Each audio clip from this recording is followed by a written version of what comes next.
Նստեք։ 2026 թվականի հունիսի 15-ի նշանակված դատական նիստի հայտարարում բացված Հայաստանի Հանրապետության Բարձրագույն դատական խորհուրդը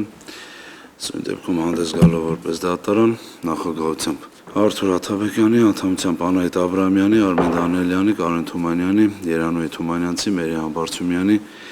Արմենուհի Հարությունյանի, Էդգար Հովհաննիսյանի, Քրիստինե Մկվանի դրամբաց դատական նիստում քննության առում Կոտայքի մարզի առաջինացիան ընդհանրության դատանի դատավոր Արմեն Վարուշյանին կարգապահական պատասխանատվության ենթարկելու հարցի վերաբերյալ դատավորների ընդհանուր ժողովի էթիկայի եւ կարգապահական հարցերի հանձնաժողովի միջնորդություն նիստերի քարտուղարեն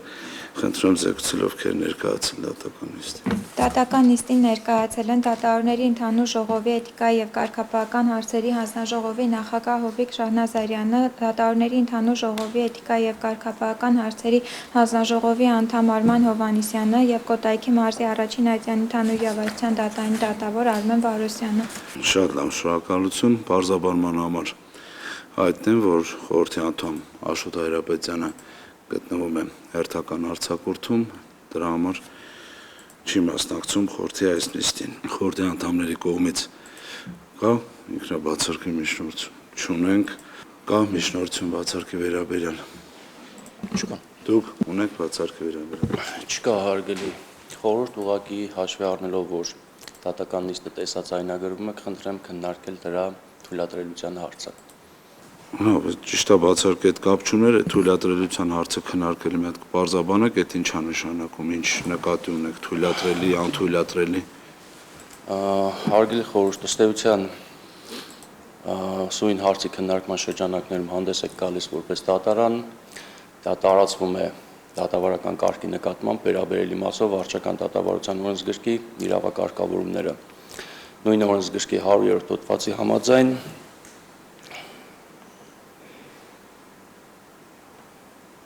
դատական նիստի տեսաձայնագրումը կատարվում են նիստի ներկա դատավարության մասնակիցների համաձայնությամբ եւ դատարանի թույլտվությամբ։ Եվ ըստ էության առարկում եք։ Չեմ ցանկանում տեսաձայնագրություն իրականացվի, այո։ Ասեք ինչ։ Ըստ էության հաշվի առնելով, որ տեսաձայնագրությունը հայտնվելու է նաեւ համացանցում, հասանելի է դառնալու անորոշ թվով մարդկանց, որոնք որ ոչ ի օգուտ Նախ միջանկել պարզաբանան, որ ուղիղ հեռարձակում չի, պարզա, դուք էլ երևի թե տեղյակ եք։ Բայց ըստ էության նաև պրակտիկան ցույց է տալիս, որ հասանելի է դառնում համացանցով, բոլորին հասանելի է դառնում ու մտավախություն ունեմ, որ ի չարս կարող է օգտագործվել նիստի տեսաձայնագրությունը դատական իշխանության դեմ որոշ անձանց, այդ թվում նաև վարույթումս գտնվող գործերով կողմերի կողմից։ Մի քանի տարբեր բան ասացիք, դատական իշխանության դեմ վարույթում գտնվող կողմերի հետ կապված կոնկրետ ձեր առարկությունն չի դա կապված։ Առարկությունս վերաբերում է կոնկրետ դատական նիստի տեսաձայնագրարման դեմ։ Ում այ վերջո էլի դա վնաս տալ, մի քանի բան ասացիք, ուզում եմ մի փոքր հստակեցնենք, որպեսզի ավելի պարզ լինի, հիմա մենք պետք է անպատասխան որոշում կայացնենք, պետք է խորհրդի անդամներին բոլորին պարզ լինի ու նաև գուցե հանձնաժողովի ներկայացուցիչները դիրքորոշում հայտնելու ցանկություն ունենան, իրանց համար էլ պարզ լինի ձեր դիրքորոշումը ու հստակ։ Ամենայն հարգանքով հարգելի խորհուրդ, ուղղակի իմ կողմից մեջբերված իրավակարգավորումը կոնկրետ առարկության իրավական հիմնավորում չի պահանջում, բայց պարզաբանեցի, որ այդ դատական նիստի տեսաձայնագրումը հասանելի դառնալով համացանցում կարող է որոշ անձանց, այդ թվում նաև ին վարույթում գտնվող գործերով մեղադրյալների կամ այլ դատավարության մասնակիցների կողմից ի վնաս ինձ օգտագործվի։ Շատ լավ, հետևաբար չեք ցանկանում, որպեսզի ձայնագրվի եւ տեսաձայնագրվի։ Տեսաձայնագրվի եւ հեռարձակվի։ Շատ լավ։ Ինչ կարծիք ունեք, խնդրեմ։ Հարգելի Բարձրագույն դատական խորհուրդ, ըստ էության, քանի որ դատավոր ներկայացված փաստարկների գնահատումը բացառապես Բարձրագույն դատական խորհրդի թե որպես դատանի, թե որպես համանդրական մարմնի առաքելությունների տիրույթում է, ես կարծում եմ, այս հարցի լուծումը պետք է տրվի Բարձրագույն դատական խորհրդի կողմից եւ թողնում եմ ձեր հայեցողություն։ Շատ լավ։ Խնդրեմ։ Հարգելի Բարձրագույն խորհուրդ, դատավորի կարծիքը լսելուց հետո Որոշակիորեն ես որպես քրեական գործեր քննող դատավոր իմ համար ընդունելի է այն տեսանկյունից, որ այո նշեց մեղադրյալների կողմից եւ այլն շատ հաճախ է լինում, որ նմանատիպ կարգապահական վարույթներ այդ դատավորի վրա քննարկվում, ընդհանրապես այս վարույթի հետ կապ չունեցող կողմերը սկսում են դա որպես ինչպես ասեմ, դատավորի դեմ օգտագործել։ Օրինակ, մեղադրյալը գալիս կանգնում ասում է դուք կարգապահական պատասխանատվության ենթարկված եք կամ ձեր հարցը քննարկվում է, ուստի դուք ես սկսում եմ բացարկնել այս կամ այն ձևով շահարկել։ Զուտ սա այս տեղեկատվությունը ձեզ հայտնեմ։ Շնորհակալություն։ Ձեզ շնորհակալություն, հարցեր կան։ Ունեք, խնդրեմ։ Հարգելի պարոն Վարոսյան, դուք տեղյակ եք ԲԴԽ որոշման մասին, որը կարգավորում է որոշ հարաբերություններ, թե ոչ, երբ որ այս միջնորդությունը ներկայացնում եք։ Աշխատակարգի մասին է խոսքը։ Ոչ։ Տեղյակ չեմ։ Շատ լավ, շնորհակալություն։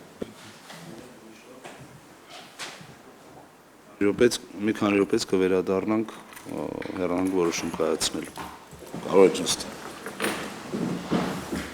Այսպեսով դատական նիստը շարունակվում է, ընդմիջում էր հայտարարվել Արմեն Վարոսյանի կողմից ներկայացված դիրքորոշման վերաբերյալ պատասխան որոշում ընդունել եւ դիրքորոշում հայտնելու համար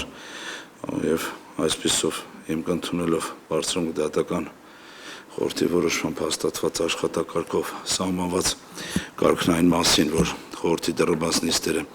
հեռարձակվում են պաշտոնական կայքում, հաշվի առնելով կարգապահական վարույթների առանձնահատկությունն ու դրանք հրապարակային ու թափանցիկ իրականացնելու սկզբունքներն ու չափանիշներն, ինչպես նաև ելնելով հանրային հաշվետվողականության ապահովման անհրաժեշտությունից, խորհուրդը գտնում է, որ սույն նիստը կարող է տեսաձայնագրվել եւ հրապարակվել պաշտոնական կայքում։ Անհրաժեշտության դեպքում համապատասխան որոշմամբ խորհուրդը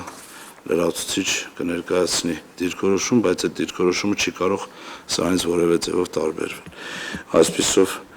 Հայաստանի Հանրապետության դատական օրենսգիրք սահմանադրական օրենքի 151-րդ հոդվածի 2-րդ մասի համաձայն այն դեպքում, երբ կարգապահական վարույթի նյութերը բարձրագույն դատական խորհուրդ ուղարկելուց հետո վարույթ հարուցած մարմնին հայտնի են դարձել հանգամանքներ, որոնք բարելավում են դատավորի վիճակը կամ բացառում նրան կարգապահական պատասխանատվության ենթարկելը, վարույթ հարուցած մարմինը պարտավոր է այդ մասին հայտնել բարձրագույն դատական խորհրդին։ Արդյոք առկա է այդպիսի հանգամանք, որը կցանկանաք տեղեկացնել։ Այդպիսի կարգա չեն արգելի բարձրագույն դատական խորհուրդ։ Շատ լավ։ Մինչև միջնորդության նստեցության ներկայացնելը կա այնպիսի հարց, որը անհրաժեշտ կհամարեք հիմա քննարկել, մինչև միջնորդություն նստեցության ներկայացնելը ձեր կողմից։ Նաև որոշակով է ներկայացնել։ Դուք, պարոն Վարոսյան։ Շատ լավ, խնդրեմ համեցեք, մոտեցեք ամբիոնին, ով է ներկայացնում, ներկայացրեք միջնորդությունը։ Պարոն Հովհաննիսյանը կներկայացնի։ Շատ լավ։ Նաև հաշվի առնենք, որ միջնորդությունը խորհրդի բոլոր անդամները ունեն, նաև արգաժան դատավորը ունի, ամբողջությամբ կարծում եմ ընթերցելու անհրաժեշտությունը չկա, փաստերով հստակ կետերով ներկայացնեք։ Շատ լավ։ Հետո հարց ու պատասխանով ըստ անհրաժեշտության արդեն։ Ես ինքս ուզում էի նման ձև միջնորդել, նշեցի կարծում։ Շատ լավ։ 2026 թվականի հունվարի 19-ին հանձնաժողով է ստացվել դատական դեպարտամենտի ղեկավար Նգալստյանի համապատասխան գրությամբ վերահսկագրված Էդուարդ Ներսիսյանի, այսուհետ նաև հաղորդում ներկայացած Կոդակի մարզի առաջի այցանի ընդհանրության դատարանի դատավոր Արմեն Վարոսյանի նկատմամբ կարգապահական վարույթ հարուցելու հարցը քննարկելու մասին։ Հաղորդմամբ Ներսիսյանը նշել է, որ թիվ ԿԴ 00341124 քրեական գործով դեռևս 03-12-2024 թվականին որոշումը կայացվել դատական ակտ հրապարակելու վերաբերյալ, սակայն տեղեկատվություն չունի գործի ընթացքի մասին։ Անդրադառնալով կարգապահական վարույթի համար էական նշանակություն ունեցող հանգամանքներին, հանձնաժողովը փաստում է, որ թիվ ԿԴ 00341124 դատական գործով 2024 թվականի նոյեմբերի 6-ին դատավորի կողմից կայացվել է Էդվարդ Ներսյանի կողմից ներկայացված միջդատական ակտը վիճարկելու բողոքի հիման վրա վարույթ հարուցելու մասին որոշում։ Միաժամանակ որոշվել է բողոքի քննություն իրականացնել գրավոր ընթացակարգով դատական ակտի կայացման օր նշանակելով 2024 թվականի դեկտեմբերի 3-ը։ Հանրաժողովում կարգապահական վարույթի հարցման հարցի քննարկման օրվա 2026 թվականի մարտի 23-ի դրությամբ դատական համակարգ տեղեկատվական համակարգչային ծրագրում հիշել դատական գործի շրջանակներում խնդրող առարկա բողոքի քննության արդյունքում դատական կայացած լինելու վերաբերյալ տեղեկությունները բացակայել են։ Իսկ հաղորդում ներկայացրած անձը հաղորդում ներկայացնելու օրվա դրությամբ դեռևս համապատասխան որոշումը ստացած չի եղել։ Վերոշյալի կապակցությամբ հանրաժողովը հարկամը մտածել, որ դեռևս Կարգապահական վարույթի հարցման փուլում որոշակի հայտնի դարձած հանգամանքների, մասնավորապես հաղորդման եւ դատական համակարգ տեղեկատվական համակարգչային ծրագրում համապատասխան դատական գործի ընթացքի վերաբերյալ կատարած ուսումնասիրության արդյունքում փաստվել է, որ դատանը դեմս թիվ ԿԴ 00341124 դատական գործով Էդվարդ Ներսյանի միջդատական ակտը վիճարկելու բողոքը քննող դատավորի բողոքի քննությունը չի իրականացրել, քրեական դատության ազգակի 203-րդ հոդվածի 4-րդ մասով նախատեսված ժամկետներով բողոքի քննության արդյունքում կայացված որոշումը բողոքը ներկայացած անձին չի ուղարկվել նույն օրենսգրքի 204 հոդվածի 4-րդ մասով սահմանված ժամկետներում։ Հանրաժողովը հարկ է համարում նշել, որ կարգապահական վարույթի հարուցումից հետո դատական համակարգ տեղեկատվական համակարգչային ծրագրում համապատասխան դատական գործի ընթացքի վերաբերյալ կատարած ուսումնասիրության արդյունքում հանրաժողովը պարզել է, որ իշար դատական գործով 2026 թվականի ապրիլի 10-ին հրապարակվել է 2024 թվականի դեկտեմբերի 3-ով թվագրված միջդատական ակտը վիճարկելու բողոք քննություն առնելու մասին որոշումը։ Վեր շահադրվածի համատեքստում նման պայմաններում հանրաժողովը փաստում է կարգապահական վարույթ հարուցելու որոշմամբ արձանագրված եւ վերը իշտակված փաստերն այլևս անվիճելի են այնքանով, որքանով դատարանի վարույթում գտնված թիվ ԿԴ 00341124 դատական գործով միջդատական ակտը վիճարկելու բողոքի քննություն չի իրականացվել քրեական դատության ազգակի 203-րդ հոդվածի 4 մասով նախատեսված ժամկետում հիշա բողոքի քննության արդյունքում կայացված որոշումը բողոքը ներկայացած անձին չի ուղարկվել նույն օրենսգրքի 204 հոդվածի 4 մասով սահմանված ժամկետում։ Դատավորի բացատրությամբ անվերապահորեն ընդունել իր կողմից թույլ տված խախտումը ներկայացնելով դրա պատճառները վերաբերյալ իր բացատրությունը կարգապահական վարույթ հարուցելու մասին որոշմամբ արձանագրված դատական ժամկետների խախտման փաստը ստեյության ընդունելի է եղել նաև դատավորի կողմից հանրաժողովի ներկայացնող այն պատճառները, որոնք էլ ըստ դատավորի համակցության մեջ հանգեցրել են հանրաժողովի կողմից արձանագրված դատական ժամկետների խախտմանը։ Վերագրալի հաշվառման եւ նման պայմաններում հանրաժողովը հաստատված է համարում այն հանգամանքը, որ Էդվարդ Ներսյանի միջդատական ակտը վիճարկելու բողոքի վերաբերյալ որոշումը կայացվել է դատողի նկատմամբ կարգապահական վարույթ հարուցումից հետո 2024 թվականի ապրիլի 10-ին քրեական դատության ազգակով այդպիսի որոշումների հրապարակման համար սահմանված վերջնաժամկետից շուրջ 1 տարի 4 ամիս անց։ Հանրաժողովը արձանագրում է, որ համաձայնելով դատավորի ծանրաբեռնվածությամբ պայմանավորված գործերի քննությունը որոշ դեպքերում դատական օրենսգրքով սահմանված հատուկ ժամկետներում իրականացնելու անհնարինության հանգամանքի հետ եւ չբացառելով այդպիսի հնարավոր իրողությունները, այնուամենին հանրաժողովը գտնում է, որ դատավորների ծանրաբեռնվածությունը հաշվի առնելու ցանկացած դեպքում էական նշանակություն ունի ինչպես ծանրաբեռնվածության աշճանը, այնպես էլ թույլ տված ուշացման տևողությունը, վերանալով այս երկու էական պայմանների ողջամիտ հարաբերակցությունը օբյեկտիվ համաչափությունը։ Վերնշվածի առումով հանրաժողովը փաստում է, որ կարգապահական վարույթի զանցակազմի ապարտադիր հատկանիշ համարվող մեղքի բացակայությունը կարող է հաստատվել այն դեպքում, երբ ծանրաբեռնվածության փաստուժով դատավորը օբյեկտիվորեն զրկված է եղել կարգապահական խախտման զանցանքը ամբողջացնող մեղավորության ենթադրյալ գոյությունը գնահատելու եւ արարքի վտանգավոր հետևանքները կանխելուն ուղղված անհրաժեշտ գործողություններ կատարելու հնարավորությունից։ Ասվածից հետևում այս հնարավորությունը հարկ է քննարկման արկադարձությունը թույլ տված խախտման բովանդակությունը կազմող գործի քննության ձգձգման որոշման ուղարկման ժամկետների տեղեկության, ինչպես նաև նույն դատանում արկա դատավորների նույնպիսի ծանրաբեռնվածության պայմաններում գործերի քննության ապահովման համատեքստում։ Տվյալ դեպքում դատավորի գրավոր բացատրության նույն դատանի նախագահի վերը վկայակոչված գրությամբ նշված փաստական տվյալների համատեքստում դիտարկելով դատավորի բացատրությամբ խախտման առաջ քաշված ծանրաբեռնության մասին պատճառը հանրաժողովը պարզել է, որ դատավորը 2024-25 թվականի ընթացքում ստացել քննված գործերի քանակով չի համարվում դատանի ամենածանրաբեռնված դատավորը։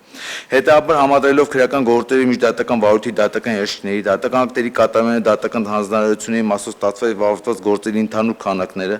հանրաժողովը եկել այն համոզման, որ դատավորը չի եղել այն աշճան ծանրաբեռնված, որպեսզի հանգամանքը կարող է օբյեկտիվորեն թույլ տալ վերջինիս բողոքի քննության արդյունքում դատական ակտը ուղարկել անձին շուրջ 1 տարի 4 ամիս հետո։ Անդրադառնալով դատավորի գրավոր բացատրությամբ բերված այն փաստակին, որ թիվ ԿԴ 00341124 դատական վարույթով որոշման վարույթի հանրային մասնակիցների վրա չի դրվել որևէ պարտականություն, այդ թվում քրեական վարույթ նախաձեռնելու նախաքննություն կատարելու թիվ ԿԴ 00341124 դատական վարույթով կայացված դատական ակտը Էդվարդ Ներսյանի կողմից բողոքարկվել է վերադարձ դատականացիային եւ երկրինչ դատանի որոշումը մնացել է անփոփոխ, հետեւաբար դրա ուշ տրամադրումը ոչ միայն Էդվարդ Ներսյանի, այլև վարույթի հանրային մասնակիցների համար չի առաջացրել եւ դրա դեպքում չէր կարող առաջացնել որևէ բացասական հետևանք, հանրաժողովը հակամում նշել հետևյալը։ Վերաքննիչ քրեական դատանի 2024 թվականի ապրիլի 27-ի որոշման ուսումնասիրությունից հետևում է, որ Էդվարդ Ներսյանի հատուկ վերանման բողոքը մերժվել է, բողոքարկված դատական ակտը թողնվել է անփոփոխ։ Վերաքննիչ քրեական դատան արձանագրել է, որ Էդվարդ Ներսյանի հաղորդման հիման վրա քննիչի կողմից քրեական վարույթ նախաձեռնելու հրաժարվելը իրավաչափ է, հաշվի առնելով հաղորդման մեջ նշված դեպքը քրեական օրենսգրքով նախատեսված որևէ արարքի ակնհայտորեն չի համապատասխանում։ Արդյունքում եկել հետեւության Էդվարդ Ներսյանի բողոքը մերժելով առաջացան դատանը թույլ չի տվել դատական սխալ, այդ թվում նաև քրեադատական օրենքի այնպիսի խախտում, որը կարող է ադեցուներ գործի ելքի վրա եւ գործով կայացրել է ստեյթոն ճիշտ լուծող դատական ակտ։ Ուստի հիմնավորված են Կոտայքի մարզի առաջացանի ընդհանրության դատանի 2024 թվականի դեկտեմբերի 3-ի որոշմամբ արտահայտված հետևությունները։ Տվյալ դեպքում հանձնաժողովը եւս փաստում է դատանի որոշմամբ կատարված հետևությունները, որոնք իհարկեչափ են համարվել վերաքննիչ քրեական դատանի կողմից։ Վարույթի անհանրային մասնակիցների վրա չի դրվել որևէ պարտականություն, այդ թվում քրեական վարույթ նախաձեռնելու նախաքննություն կատարելու։ Միևնույն ժամանակ չնայած տևական անորոշությանը բողոքը բերած անձին իրացրել է բողոքարկման իր իրավունքը։ Այնուամենայնիվ դատավորի կողմից թույլ տված դատական ժամկետների խախտումները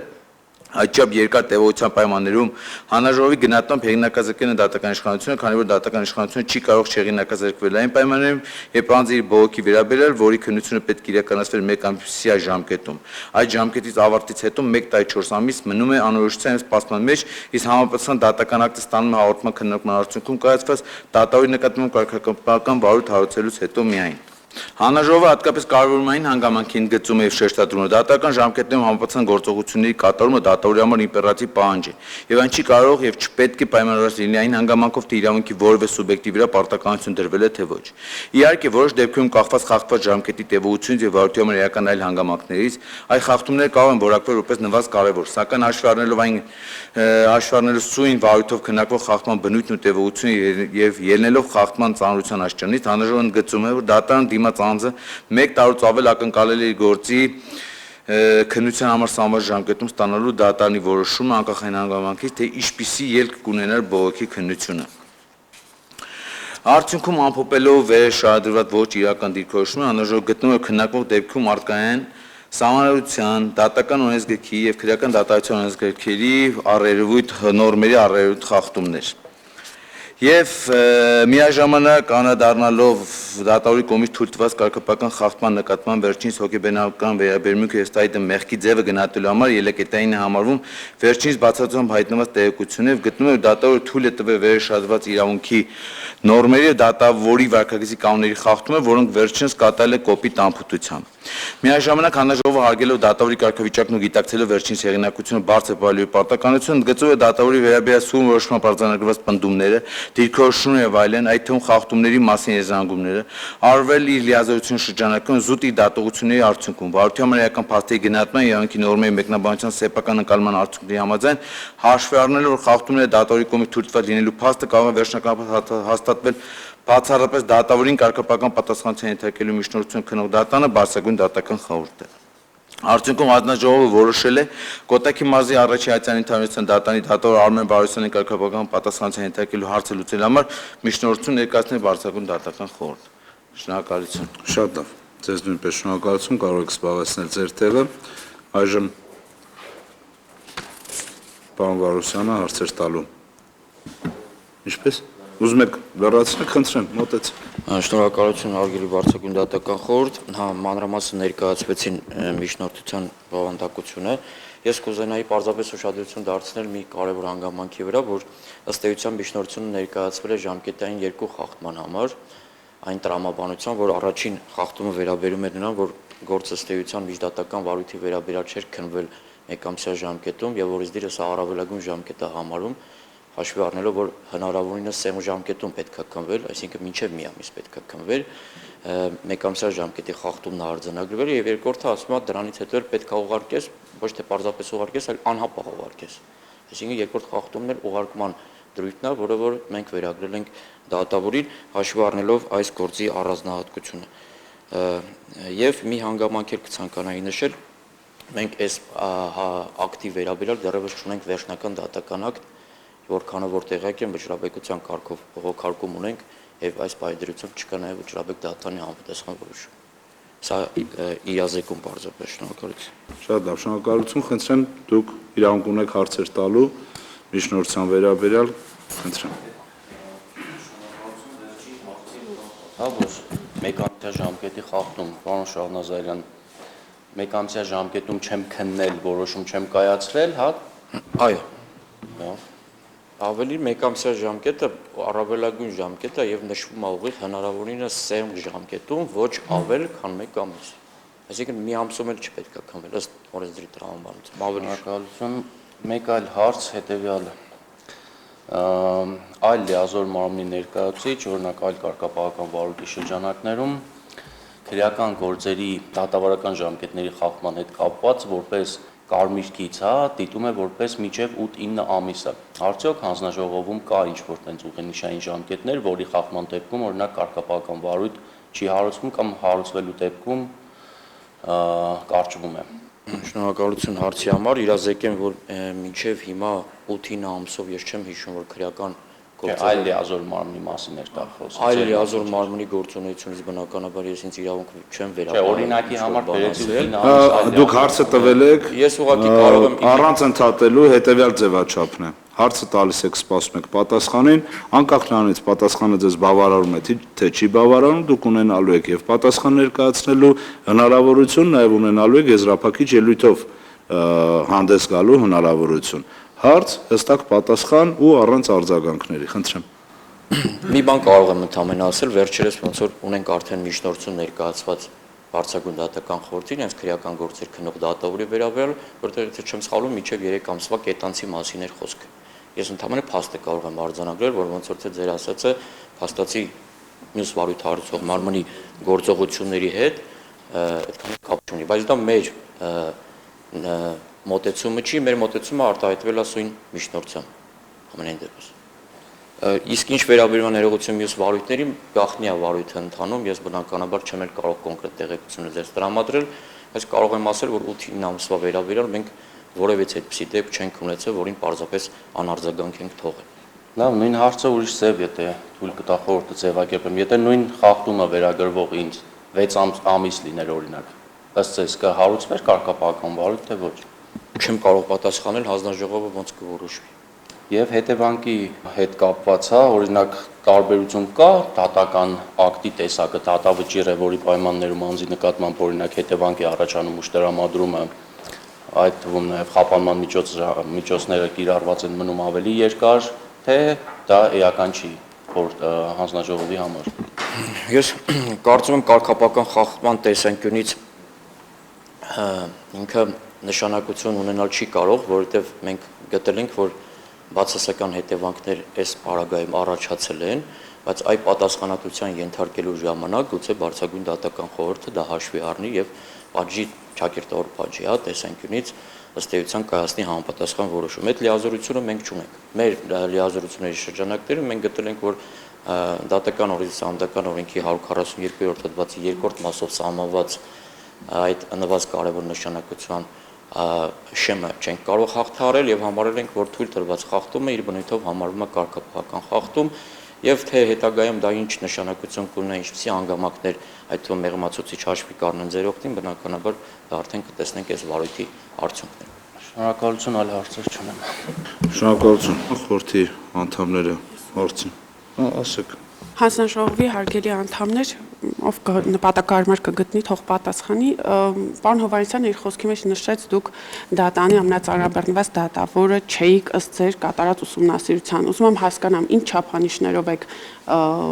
այդ պնդումը անում եւ ինչն է հիմքը հանդիսացել։ Պարզապես թվային տվյալներ, որոնք առկա են միջնորդության մեջ, թե ինչ որ այլ ուսումնասիրություն է արվել։ Այնինչ որ ներկայացվել է միջնորդության մեջ, բացառապես այդ ուսումնասիրությունն է արվել, գործերի բարդության տեսանկյունից այլ ուսումնասիրություն կատարելու կարծում եմ հնարավորություն չկար, միակ ելակետը դա թվաքանակն է, թվերն է եւ համեմատական վերլուծություններն են, որտեղ բովանդակային ամեն գործով մենք չենք կարող հասկանալ, դա ես կարծում եմ արդեն դատավորին ավելի մանրամասն կասի, քանի որ իր վարույթում գտնվող գործերն են, բայց մենք ֆիքսել ենք, որ ընդհանրապես անդրադառնալով ծանրաբեռնվածությունը վարչարություն ենք իրականացրել եւ ըստ էության դատարանի նախագահի կողմից համապատասխան բոլոր դատավորների վերաբերյալ տեղեկություններն ենք ներկայացրել, որպեսզի հատուկ մոտեցում նաեւ ճակերտավոր խտրական վերաբերմունք չլինի։ Եվ բացահայտել ենք, որ 25 թվականին այո ամենածանրաբեռնված դատավորն է եղել, բայց 26, արդեն 20 ներողություն 24-25 թվականներին ոնց որ 3-րդ, 4-րդ այս վիճակն է եղել, այսինքն այո ամբողջ դատարանը ծանրաբեռնված է, մենք ընդունում ենք, բայց ծանրաբեռնված դատավորների մեջ ամենամեծ ծանրաբեռնություն ունեցող դատավորը չի եւ կարծում ենք, որ այն ժամկետներ ըստ հարաբերակցության ծանրաբեռնության են աստիճան երկար է, որ տեղ ծանրաբեռնության մասին խոսելը պարզապես ավելորդ է։ Շնորհակալություն։ Շատ լավ, շնորհակալություն։ Շնորհակալություն։ Այ խախտման մասին խոսեցինք, ես հարց ունեմ։ կարող եք ասել հստակ, երբ է ստացվել միջնորդությունը, երբ է համապատասխան որոշումը կայացվել, երբ է հրապարակվել, երբ է ուղարկվել, հստակ ամսաթվերով ես կուզեմ, որպեսզի նորից ներկայացնեք։ Միջնորդությունը ներկայացվել է 2026 թվականի հունվարի 19-ին, հանձնաժողովին է ներկայացվել։ Չէ, ի սկզբանե ինչի մասին որ Վիճարկվող Խոսում ակտը ենք, հրապարակվել է ապրիլի երբ է ստացվել դատարանում միջնորդությունը։ միջնորդությունը, շնորհակալություն։ Կանք այն ամենասկզբից էլի, որովհետև մեկամսյա ժամկետի մասին էլ խոսեցիք, ընդ որում դատավորը նաև զարմացավ, ամեն դեպքում մի հատ ճշտելով Ես գնանք։ ուղղակի կասեմ, քանի որ դեկտեմբերի 3-ին 24 թվականին է հրապարակման օրը նշանակվել մեկամսյա ժամկետում, այսինքն մոտ 2024 թվականի նոյեմբերի սկզբին։ Պայմանական, այդ հետո դատավորից էլ մի հատ կճշտենք 03-11-24 թվականին պայմանական վերցնենք ստացվել է միջնորդություն, հրապարակման օր է նշանակվել 04-12-24 03-12-24 թիվ։ 03 12-24 թիվ։ 03-12-24 թվականին նշանակվել է հրապարակման օր, երբ է հրապարակվել ապրիլի 10-ին 26 թիվ։ 10-04-26 թվականին հրապարակվել է, Ուղարկվել է սահմանված կարգով հաջորդ օրը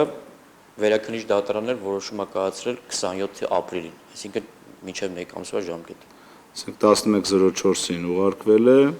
27 ապրիլ 26-ին է վերաքննիչի որոշումը։ Այսինքն վերաքննիչից 17 օրում է վերաքննիչի որոշումը կայացրել։ Մեր մեկամսյա ժամկետի խախտումը վերագրում եք այն հիմնավորման, որ թեկուզ եւ նշանակել է մեկամսյա ժամկետում հրապարակման օր, որը ինչպես դուք ասեցիք, որ դա առավելագույնն է, պետք է նաև նվազագույն ժամկետներում այդ հարցը լուծվի, այնուամենայնիվ չի էլ հրապարակվել, հա։ Այո, մենք փաստացի դե ֆակտո վիճակին ենք նայում, որովհետև իրավունքի խախտման տեսանկյունից դա է կարող։ Իսկ եթե հրապարակված չէր ու ըստ ձեզ, ինչպես դուք եք ասում, պատրաստ չէր, հաջորդ օրը կարող էր ուղարկվել։ Երբ պետք է ուղարկվել, երբ պատրաստ է եղել այդ ժամանակ չեն ուղարկել, ըստ ձեզ մի հատ այս մասով ուզում եմ մի հատ վերլուծել։ Ես կարծում եմ, որ երկու խախտում եք վերագրում այդ տեսանկյունից մի փոքր։ Ես կարծում եմ, երբ պատրաստ է եղել այդ ժամանակ էլ ուղարկվել է, որովհետև հրապարակումը պատշաճ կերպով տեղի ունեցել։ Այսինքն դուք գտնում եք, որ նախ մեկամսյա ժամկետում որոշումը չի կայացվել, եւ երկրորդը, այսինքն առաջի ոչ թե նախ, եւ երկրորդը, որ ամսի 3-ին պետք է դեկտեմբերի 4-ին ամսի 4-ին քանի որ չի հրապարակել, այդ ուղարկելն էլ միաժամանակ նաև խախտվել է ուղարկելու համապատասխան ժամանակ։ Այո, քանի որ սա միակ, չգիտեմ, քրեական դատավարության մասնակետ իմ գոլեգան գուցե ինձ ուղի, այնտեղ նշված է անհապաղ, չգիտեմ, էլի անհապաղ կա թե չէ։ Այսինքն անգամ նույն օրն էլ չի ասում, ասում եմ պատրաստ լինի անհապաղ ուղարկի։ Տեղում ես հասնում կամ անհապաղ։ Շատ լավ։ Իսկ հետևանքի առումով ինչ կասեք, ըստ ձեզ հետևանքը։ Հետևանքների տեսանկյունից այն ինչ որ կա ասվեց, ներկայացվեց, ուղղակի այստեղ հետևանքի տեսանկյունից մենք գտել ենք, որ անձի հիմնարար իրավունքի երաշխիքների ապահովման տեսանկյունից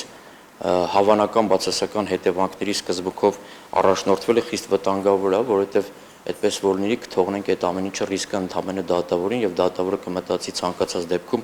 եթե օրինակ ուշ ուղարկի կարող է պատահի որ հետևանք չլինի, այսինքն սա եւ մենք համարում ենք որ որևէ կանխարգելիչ նշանակություն դատական իշխանության հեղինակության առումով չի կարող ունենալ։ Երկրորդ մենք գտնում ենք որ անձի սպասումները նաեւ ինչ որտեղ ապագայում նաեւ գուցե ոչ նյութական վնասի հետ կապված հարաբերությունների հիմք հանդիսանան, այսինքն այդ տարապանք հոգեբանական սպասումները, որոնք նա ունի, ես կարծում եմ այս տևական ժամանակահատվածում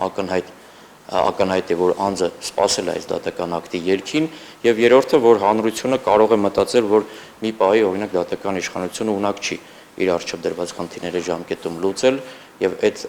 վերաբերմունքը կտարածվի նաեւ ամբողջ դատական իշխանության վրա։ Այսինքն այս երեքը մենք կարծում ենք որ անկախ ծանրաբեռնությունից չնայած մենք ասել ենք որ հաշվի ենք առնում նաեւ ծանրաբեռնությունը, բայց այդ ծանրաբեռնության տեսանկյունից մեղքի բացակայության եզրահանգման գալու համար բավարար տեղեկություններ չենք ունեցել հաշվի առնելով խախտման բնույթը եւ տեղողությունը։ Շատ լավ, շնորհակալություն, ինչ որ բան եք ուզում ավելացնել, խնդրեմ։ Հետևանքի առումով ես կփորձեմ մի փոքր ավելացնել արգելի բարձրագույն դատական խորհուրդ իմ կարծիքով ես այդքան էլ ազնիվ չեմ գտնել որ այս մասին չասեմ որպես քրեական գործ քննող դատավոր տեսեք հետևանքի առումով եթե մենք նայում ենք քրեադատավարական տեսանկյունից իմ կարծիքով հետևանք չկա այդ առումով ինչի իմաստով այն ինչը պարոն Շանազարյանը նշեց այո իմ համար ընդունելի է որ անձը սпасել է եւ ուշ արդարադատությունա տեղ ունեցել եւ այլն բայց զուտ այդ գործի շրջանակներում ինչը անձը վիճարկում է որպես այդպեսին հետևանք չկա քանի որ ինքը վիճարկել է քրեական վարույթ նախաձեռնելուց հրաժարվելու հանգամանքը այսինքն քրեական գործ չարուցելու մասին նախքին այսպես ասած գործընթացը քննիչի եւ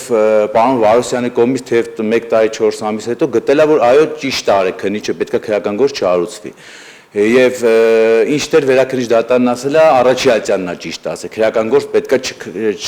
վարույթ չնախաձեռնվեր եւ այս առումով դատավարական հետևանք որպես այդպեսին չկա այլ տարբերակ լրիվ կլիներ եթե հենց 1 տարի 4 ամիս հետո պարոն Վարոսյանը ինքը գտներ որ չէ պետքա քրեական վարույթ նախաձեռնվեր եւ պարտավորեցներ որ նախաձեռնեին կստացվեր որ 1 տարի 4 ամիս ըստ էության գործի քննություն պետքա իրականացվեր չի իրականացվի անապահ այսինքն քրեական գործով իսկ այս դեպքում զուտ ճիշտ անձի համար անորոշություն է եղել է ու շարթադատություն եղել է սա ենք մենք դիտարկել որպես խախտման այսպես ասած հետևանք բայց այդ գործի շրջանակներում դատարական առումով իմ գնահատմամբ այս բանին որ նայում ենք հետևանք որպես այդպեսին չկա եթե կարողացա ճիշտ բացատրեմ էլի Հա, դե ինչ ուզում եք բացատրեք, ամեն դեպքում բացատրեցիք։ Բա որ վճռաբեկ դատարանը հիմա որոշի, որ երկու դատարաններն սխալ են արել։ Այդ դուք ասեցիք էլի համենայն դեպս որ դեռևս վճռաբեկ դատարանն ասի այո պետքա վարույթ նախաձեռնվեր եւ այլն դա էականորեն փոխվում է հանգամանքը կստացվի տարի ու կեսակ այն գործը պետքա քննվեր չի քննվել ուշացել է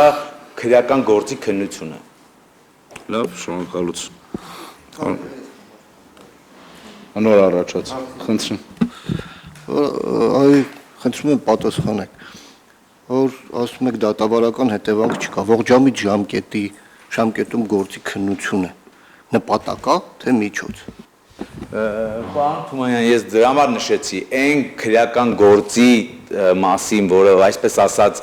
ինչով որ անձը բողոքարկել է որ պետքա վարույթ նախաձեռնվի այդ տեսանկյունից դատավարական հետևանք ես գտնում եմ չկա այսինքն միևնույն է sense թե նենց այս պայդրությամբ քրեական գործ քննելու անհրաժեշտություն չկա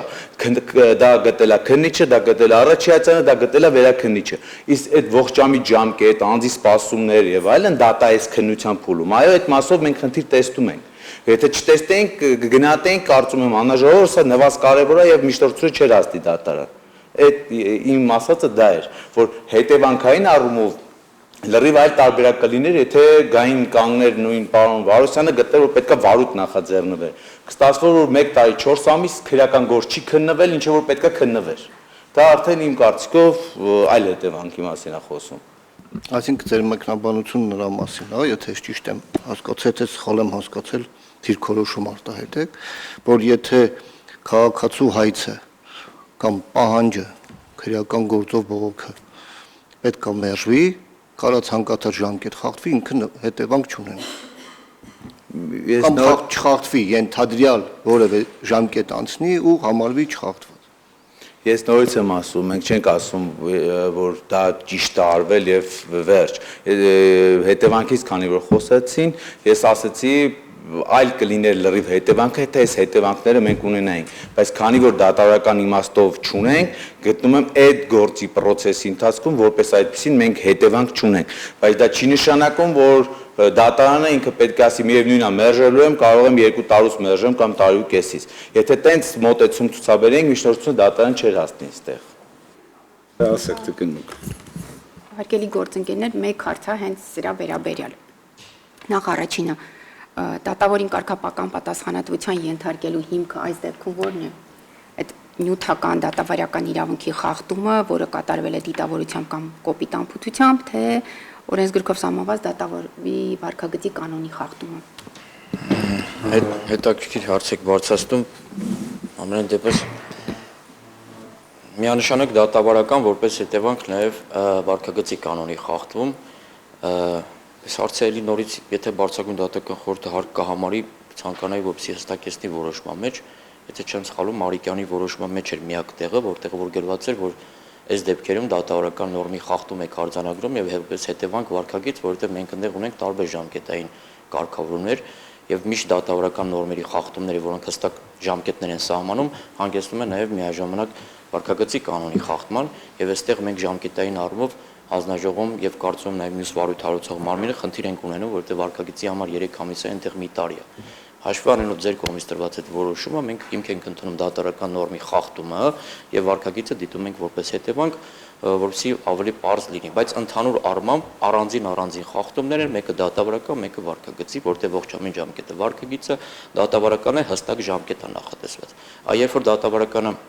օրինակ գործի ողջ տևողության առումով ժամկետ չի սահմանում, մենք առաջնորդում ենք բացառապես վարքագծը, որտեղ դատարական նորմեր, օրինակ քաղաքացիական դատավարությունում ընդհանուր գործի հետ կապված չունենք։ Այդ դեպքում մենք վարքագիծ ենք համարում, որտեղ չկա դատավարական նորմա։ Երբ որ կոնկրետ դատավարական նորմա լինում, մենք արձանագրում ենք նորմի խախտում դատավարական եւ որպես հետևանք կամ միաժամանակ համարում ենք նաեւ վարքագծի կանոնի խախտումը։ Որտեղ եթե ողջամիտ է, մենք համարում ենք, որ օրենսդիրը արդեն որոշել է, որն է այդ ողջամիտը։ Շատ լավ, շնորհակալություն։ Դուք կանոններով հարցում եք։ Այո, պարոն Հովհաննիսյան, այո, պարոն Հովհաննիսյան, քանի որ հայտարարություն դուք եք անում, կուզեմ ձեր դիրքորոշումը այնուամենայնիվ հստակ լինի, նաև միգուցե հասարակության համար, ով մեզ հետևում է։ Փաստորեն, եթե վարույթը մերժվում է դատավորի կողմից, հանձնաժողովի դիրքորոշումը կամ առնվազն ձեր որպես հանձնաժողովի անդամի, դա նվազ նշանակություն ունեցող կարգապահական խախտում է, այդպիսի դիրքորոշում հայտնեցիք, թե ոչ։ Ես բոլորովին այլ բան էի ասում, ինձ թվում է ճիշտ չընկալվեց իմ ասածը, կամ ես ճիշտ չարտահայտվեցի։ Շնորհակալություն։ Քանի որ հետևանքից խոսք գնաց, ես նշեցի, որ այդ բողոքի կամ անձի տեսանկյունից իր վերաբերյալ գործի կամ ենթադրյալ քրեական գործի տեսանկյունից հետևանքը չկա։ Բայց ես չասեցի, որ անձի դատավորի կողմից թույլ տված խախտման առումով հետևանք չկա։ Հետևանքը կա, որ տարի 4 ամիս չի քննվել եւ այլն։ Բայց եթե ու բերեցի օրինակ, որ լրիվ այլ հետևանք նաեւ հանրաժողովը կարձանագրեր, եթե գտնեին, որ պետքա վարույթ նախաձեռնվի Հիմա վարույթ չնախաձեռնման պայմաններում ձեր դիրքորոշումը ո՞րն է, որտեղ դուք ասացիք Իմ դիրքորոշումը այն է, որ քրեադատավարական տեսանկյունից այդ բողոքի շրջանակներում հետևանք չկա, որովհետև եթե նույնիսկ տարի 4 ամիս առաջ ասեր դատավորը, որ պետքա վարույթ չնախաձեռնվի, մեկը քրեական գործ էլի չէր քննվելու այդ անձի հետ կապված։ Եվ տարի 4 ամիս հետո էլ ասելա, որ վարույթ պետքա չնախաձեռնվի, ինչը այս դրությամբ դեռևս օրինական է դատական ակտը, այսինքն մենք հակառակի մասին տեղեկություն չունենք։ Դա իմ գնահատմամբ այդ առումով հետևանք չունենք։ Այսինքն մենք չունենք իրավիճակ, որ տարի 4 ամիսը ոչ միայն, այսպես ասած, դատաքննության ողջամիտ ժամկետներ ենք բաց թողել, այլ նաև գործի քննության նախաքննության ժամկետներն ենք մենք բաց թողել։ Շատ լավ, հիմա դուք շարունակեք ձեր մինչ այդ ասած միտքը, այդ դեպքում այլ իրավիճակ կունենայինք հանձնաժողովում։ Խնդրում եմ այս մասը բանել։ Եթե մենք ոչ թե ունենք իրավիճակ, վերջնական օրինական ուժի մեջ մտած դատական ակտ, այդ թվում նաև վճռաբեկ Ատյանում,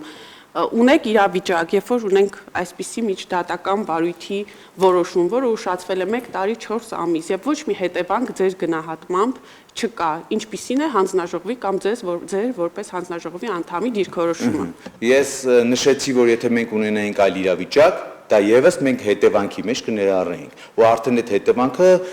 ավելի ընդգծեինք, այդ տեսանկյունից եք, ասեինք ոչ միայն անձը տարի 4 ամիս զրկված է եղել իր վերաբերյալ բողոքի քննության պատասխանը ստանալուց, այլ նաեւ բացի այդ բողոքը ուշ է քննվել, ունենք այս հետևանքն էլ լրացուցիչ, որ այս անձի վերաբերյալ բացի դատական քննության ուշացումը, նախաքննությունն էլ է ուշ սկսվել, այսինքն եթե դու դատանը շուտ ասեիր, տարի 4 ամիս հետո քննություն կգնար։ Տարբերակն եք ասում վարույթը վերսկսելու կամ դրա մասին եք խոսում։ Ես խոսում եմ նրա մասին, որ վճռաբեկությունը նույնպես հաստատում է առաջին այցանի դատարանի կայացրած որոշումը։ Եվ դուք այդտեղ միտք արտահայտեցիք, որ դա փոքր այլ իրավիճակ եւ գնահատական կստանար հանձնաժողովում։ Ես ուզում եմ հասկանամ փոքր ինչ գնահատական կառաջարկում։ Հանրաժողովում գնահատական կստանար, եթե այլ ակտ ունենայինք մենք։ Օրինակ վերաքննիչն ասել, որ պետք է վարույթ նախաձեռնվի։ Ու այդ դեպքում մենք դա էլ հետևանք կգնահատեինք։ Դա է ասածս, իսկ ես պայդել։ Դուք ոչ մի չեք պատասխանում իմ հարցին, բայց լավ շնորհակալություն։ Ես հասկանում, Վարդանը հասկանում եմ, որ չեք հասկանում, որտեղ դուք ձեր մոտ չեք հասկանում իմ ասածը։ Տիկին Ես հասկանում եմ, պարոն Հովհաննիսյան, այստեղ ոչ ոք չունի հասկանալու։ Ես սակայն հարցի պատասխանել, դու տվեք պատասխան։ Երեք անգամ նույն հարցը ձեզ տալիս եմ, նույն ձևով պատասխանում։ Մի վարքյան ժողով ակնկալիք պատասխանն ասա։ Ոչ, ակնկալիք ակնկալում ենք պատասխան։ Ուղիղ տալիս եմ, ես չեմ հասկանում, ո՞րը չեք ասում։ Արգել նախագահ։ Մի վարքյան, հիմա ձեր հարցը տրվել է, պարոն Հովհաննիսյան, լսեք։ Բայց չեմ հասկանում։ Նախ ոտքի կանգնեք։ Չեք հասկանում ինչ եմ, շատ լավ եմ հասկանում, բայց դուք չեք կարող։ Լռեք, պարոն Հովհաննիսյան։ Դե ասեք թե լսեն եմ այդ կարգին խոսում։ Լրեք, Ասեք, լսում եմ։ պետք չի վրթովել, մեկ, Չեմ վրդովում։ երկրորդը։ Կարող է լինի այնպես, որ տրված հարցը ձեզ համար ընկալելի չլինի, կարող է լինի ձեր տված պատասխանը նույնպես ընկալելի չլինի, եւ դուք որևէ ձևով իրավունք չունեք նման ձևով արձագանքեք, պարոն Հովհաննիսյան։ Խորհուրդ ունի։ Խորհուրդը այն ինչ որ ունի, խորհուրդը ունի եւ իր լիազորություններն իրականացնում է, խորհուրդը նաեւ ձեզ պարզաբանում է ձեր իրավունքն ու պարտականությունը, դուք իրավունք չունեք խորհրդի անդամի հետ նման տոնայնությամբ խոսելու, նման վարքագիծ դրսևորելու։ Շատ լավ։ Սա մեկ։ Երկրորդը, եթե ինչ որ մի հարց կա խորհրդի անդամի կողմից տրված ձեզ համար պարզ չի, մենք բազմաթիվ նմանատիպ դեպքեր ենք ունենում։ Եվ մեկ անգամ պետք է լինում երկու անգամ, որովհետև ոչ թե հարցը տրվում է տողատակով են մյուսն էլ հասկացավ կամ չհասկացավ, այլ իրավիճակներ են լինում, որ ավելի պարզաբանելու անհրաժեշտություն է լինում։ Հիմա Տիկին Թումանյանը ունի հարց ձեզ, այդ հարցի պատասխանը, եթե դուք գտնում եք դրան ավելացնելու բան չունեք, կարող եք ասել, որ այսքանն է իմ պատասխանը, ես այլևս չեմ կարող լրացուցիչ հիմնավորումներ ներկայացնել։ Դա նույնպես ընկալելի է, բայց ոչ այդ ձևի վարքագիծ, ինչը խորհրդի կողմից անընդունելի է, եւս մեկ անգամ եմ ասում։ Շատ լավ։ Տիկին Թումանյան, դուք հարցը շարունակում եք, թե այսքանը ձեզ բավարար է, համենայն դեպս գուցե ձեզ համար բավարար չի։ Պատասխանել, բայց եթե ցանկություն չկա պատասխանելու, ես հարցս կարող եմ Չի կարող ցանկություն չլինել, իհարկե կողմը կարող է հրաժարվել, բայց այս այդ իրավիճակը չի։ Տիկին Թումանյան, ձեր հարցը մի հատ էլ ձևակերպեք, ցանկացած պատասխան, հետո դուք արդեն այլ կերպ կգնահատեք, արդյոք այդ պատասխանը ձեզ բավարարեց, թե չբավարարեց, ինչը նաև կարող է արտացոլվել անպատասխան որոշմամբ։ Հիմա խնդրեմ ձեր հարցը մի հատ էլ տվեք, տեսնենք պարոն Հովհաննիսյանը ինչ պատասխան ունի։ Պարոն Հովհաննիսյան, դուք 3 անգամ ինձ պատասխանեցիք հետևյալ տրամաբանությամբ, որ եթե վերաքննիչ կամ վճռաբեկ Ատյանը բավարարի բողոքը եւ կայացնի հակառակ որոշումը, որը կայացվել է առաջին Ատյանում։ Ես այս 3 անգամ ասացի, որ այդ մենք հասկացել ենք, այդ մոտեցումը շատ հստակ էր եւ պարզ էր։ Մեզ հետաքրքրում է հակառակ իրավիճակը, երբ որ վերաքննիչ եւ վճռաբեկ Ատյանները կհաստատեն առաջին Ատյանի կողմից կայացված որոշումը։ Դուք ձեր մտքում, երբ որ սկզբից կհաստատեն։ Այո, դուք ինձ 3 անգամ պատասխանում եք բեկանման տրամաբանությամբ։ Ես ձեզ 3 անգամ հարցնում եմ։ Այսինքն այս երկուսը հաստատելու մասին է խոսքը։ Հաստատման տրամաբանության մեջ։ Եվ հաստատման տրամաբանության մեջ, երբ որ դուք հարցինի պատասխան տալիս եք ձեր պատասխանը, ասացիք հետևյալ միտքը, որ այդ դեպքում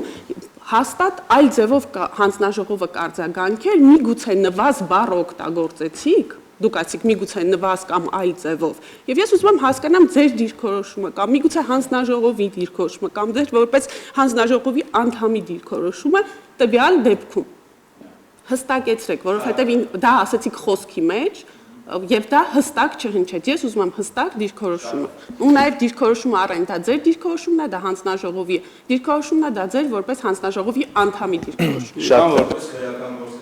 որովհետև եղել է դուք կարծիք եք հայտնել որպես քրեական գործ քննող դատավոր, խնդրեմ։ Իհարկե հանձնաժողովի անունից եք դուք ստեղ հանդես գալիս, բայց երբեմն նաև կարծիք եք հայտնում այդ տեսանկյունից։ Խնդրեմ։ Ես ի սկզբանե իմ խոսքում նշեցի հենց դրա համար, որ որպես քրեական գործ քննող դատավոր ճիշտ չեմ համարում, որ այս մասին չասեմ։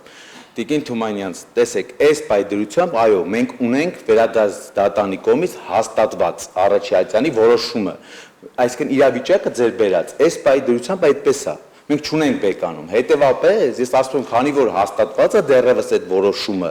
մենք գտնում ենք, որ միայն հետևանքը արդար դատաքննության այդ ողջամիտ ժամկետների չպահպանված լինելն է։ Մյուս այլ հետևանքներ մենք չունենք այդ գործի քննության։ Ու ես դրա համար նշեցի ներողություն էլի, եթե հակառակը լիներ, դա էլ մենք հետևանքը դիտարկեինք, որպես շատ ավելի ընդգծուն հետևանք, որ բացի այն, որ գործի քննությունն է տուժը, նաև նախաքննությունն է տուժը։ Հետևաբար նվազ բառը ես օգտագործեցի, որ ասեցի, եթե ես համաձայն եմ պարոն Շանազարյանի հետ, եթե մենք գտնեինք, որ նվազ կարևոր է ընդհանրապես ընդհանրապես ամեն ինչը դատավորի կողմից թույլ տված, այսինքն տարի 4 ամիսը միջնորդությունը չէր հասնի այստեղ։ Ես չեմ ասել, եթե առաջիացիան վերաքննիչ վճռաբեկը թողնեն անփոփոխ, դա նվազ կարևոր է, ընդհանրապես դա մի չեմ ասել։ Ընդհակառակ ասեցի այս պայդրությամբ, քանի որ մենք չունենք բեկանված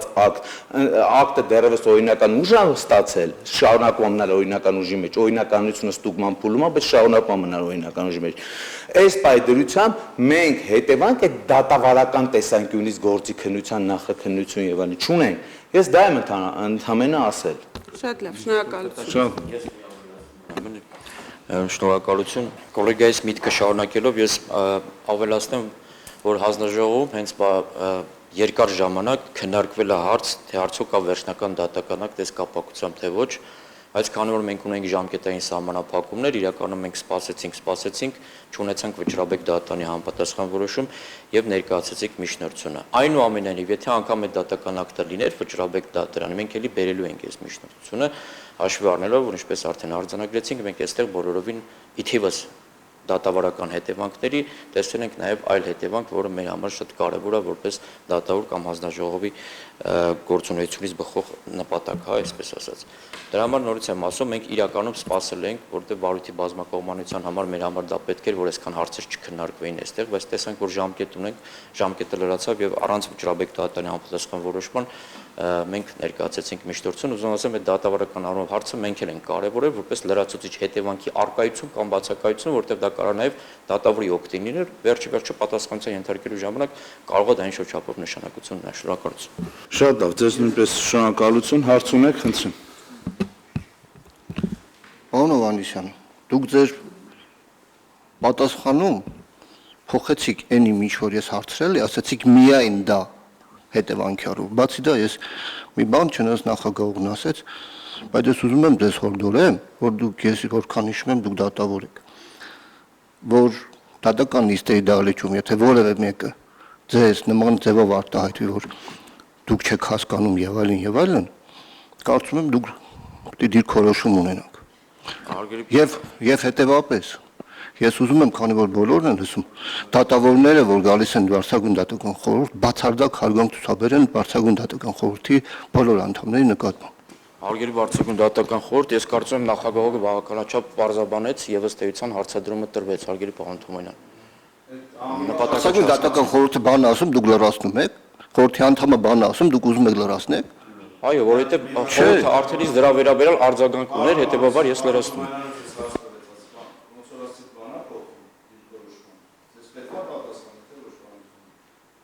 Պատասխանը իրավունքը իրենցն է, ուզում են պատասխանեն, ուզում են, չէ, բայց Վարչագույն դատական խորհուրդը որ հարցը տալիս։ Եթե եկել եք Վարչագույն դատական խորհուրդ,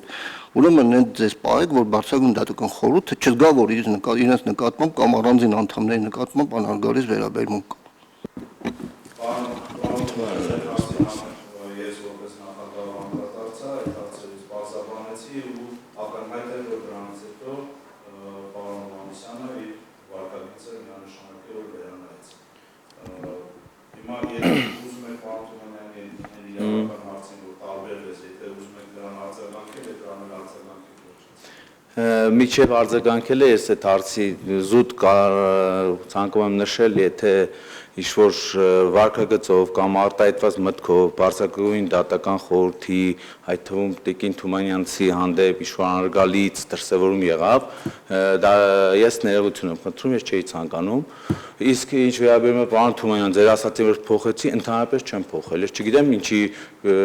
տենց տպավորություն ստեղծվեց, կարող եք ձայնագրությունը հետո լսել, կտեսնեք։ Ինչ միտք ասել եմ, առաջին րոպեից մինչև վերջին րոպե նույն միտքը կրկնել եմ։ Ու շատ լավ հստակ իմանալով թե ինչ եմ ասում։ Հաստատ իմ միտքը չեմ փոխել։ Հետևանքի առումով կարող է, չգիտեմ, քրեական գործեր քննելու տեսանկյունից այդքան էլ մեծ փորձ չունեք, դրա համար չի հասկացնում իմ ասածը, բայց ով որ քրեական գործ քննող է, ինձ թվում է պարոն Դանելյանը նստած հաստատ հասկացավ ես ինչ եմ ասում։ Մնացածը ես չեմ փոխել իմ միտքը, Պարոն Հովհաննիսյան, մենք ստեղ չենք եկել իրավական որ գիտելիքներ ստուգենք, ով ինչ է հասկացել, իրավական ինչ գիտելիքներ ունի,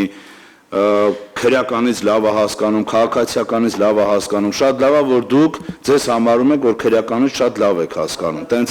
տենց էլ առաջնորդվեք որ դուք շատ լավ եք հասկանում, իսկ թե խորհրդի անդամները որը ավելի լավ են պատկերացնում, որ իրավական հիմնավորումները ոնց են պատկերացնում, այդ Յուրաքանչյուրը գիտի ինչը ոնց անում։ Ձեզ հարց է տրված, հարցին կարճ պատասխանեք, անցեք առաջ։ Ինչ է նշանակում,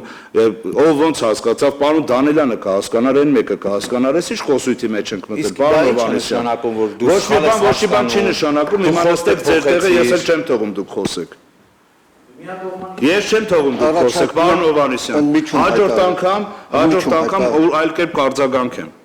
Արգել դատավոր իրավունք ունեք ձեր դիրքորոշում պատասխան դիրքորոշում ներկայացնել։ Ինչ է։ Ընդմիջում հայտարարել։ Եթե պետք է 10 րոպե։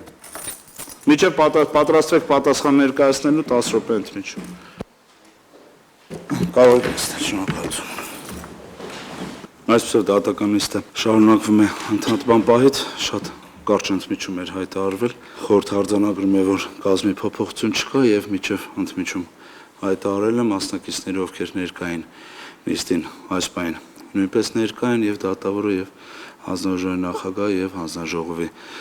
անդամը միջև ընդմիջումը տեղի ունեցած իրադարձությունների իրավիճակի հետ կապված նաեւ մի փոքր արձանագրումներ անելով տանենք առաջ քննարկման արդյունքներով նաեւ պարոն Հովհաննիսյանը մի դրվագով հայտնեց, որ եթե որևէ մեկը սխալ է հասկացել իր դիրքորոշումը, ներողություն խնդրեց, նաև մասնավորապես Տիկին Թումանյանցից, այնուհետև այլ խոսակցություն գնաց, եւս մեկ անգամ ընդհանուր առմամբ հորդորում եմ, որպեսզի յուրաքանչյուրը փորձի եւ ուշադիր լինի ավելի պատշաճ վարքագիծ դրսեւորելու համար եւ այնպիսի խոսք, այնպիսի ուղղվածություն կամ այնպիսի արտահայտություն չանի, որը մյուսի համար կարող է գնահատվել այլ ձև կամ ընկալվել այլ կերպ։ Եվ սա չեմ ասում, որ որևէ մեկը արձագանքի, ես ասում եմ որպես իգիտություն ու պետք է ընդունել իմ հորդորը որպես նախագահողի։ Խնդրեմ, հարգելի պարոն Վարուշյան, մոտեցեք ամբիոնի մոտ, ներկայացրեք ձեր պատասխան դիրքորոշում։ Շնորհակալություն, հարգելի նիստի նախագահող։ Նաև հաշվի առեք, որ ունեք եզրափակիչ ելույթի հնարավորություն, դուք որոշեք, թե ինչ ձևով ձեր խոսքը կկառուցեք։ Ըստ էության, հարգելի խորհուրդ, քանի որ նույնականը լինելու իմ դիրքորոշումը եւ եզրափակիչ ելույթը, խնդրեմ իմ դիրքորոշումը ընդունել նաեւ որպես եզրափակիչ ելույթ։ Նախ ի սկզբանե հայտնեմ խորհրդին, որ իմ կողմից ի սկզբանե չի վիճարկվել, դատական ակտը կողմին ուժ հասանելի դարձնելու դատավարական ժամկետի խախտումը, սակայն ոչ թե իմ կողմից թույլ է տրվել 2 խախտում, այլ իմ գնահատմամբ տեղի ունեցել 1 խախտում, քանի որ Քրեական դատավարության օրենսգիրքը պարտավորեցնում է դատավորին բողոքի քննությունն ավարտել առավելագույնը 1 ամսվա ընթացքում։ Ըստ էության բողոքի վերաբերյալ որոշում կայացվել է եւ դրա մասին կողմին հեռախոսազրույցի ընթացքում աշխատակազմի հետ տեղեկացվել է։ Այսինքն քրեադատավարական նորմը այս դեպքում բողոքի քննություն ապահովելու պահպանված է։ Այլ հարց է, որ չի պահպանվել առանձին դատավարական ակտը շարադրելու եւ կողմին քրեական դատավարության օրենսգրքով սահմանված ժամկետում տրամադրելու պահանջը։ Այո, տեղի ունեցել է խախտում իմ կողմից դատավարական ժամկետների առումով, սակայն ցանկանում եմ անդրադառնալ դրա հիմքում ընկած փաստերին։ Ըստ էության բովանդակային չկրկնվելու համար վստահ եմ, որ խորհուրդը նաև ծանոթացել է վարույթի նյութերում առկա հանձնաժողովին ներկայացված բացատրությանը, ըստ էության նույնական է լինելու, ուղղակի մի քանի էական հանգամանքներ կցանկանամ խորհրդի ուշադրությանը հրավիրելու։ Քրեական